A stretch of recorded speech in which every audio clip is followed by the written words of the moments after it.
In a continued effort to engage with communities and educational institutions, Nongpoh MLA Mayral Syiem visited Kharpati village in Nongpoh district today. During the visit, the MLA presented a work order of 2 lakh rupees allocated through the SRWP MLA scheme for the construction of school facilities of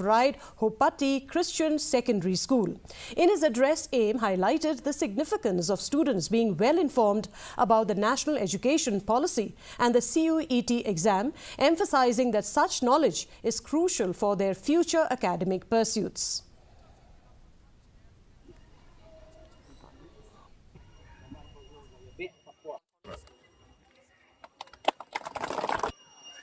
Ka sorkar pedeng sorkar jelaru kedan keneka jin persang mentaban promote skill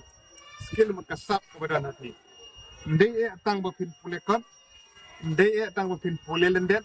ndai tang bapin pas ke exam lagi kuat pergi kena school kena pule gitu ni nadu bakidan ha ki UP ka secondary higher secondary terter ihap pensuku ya kasap ka bapidan. A district-level youth exchange program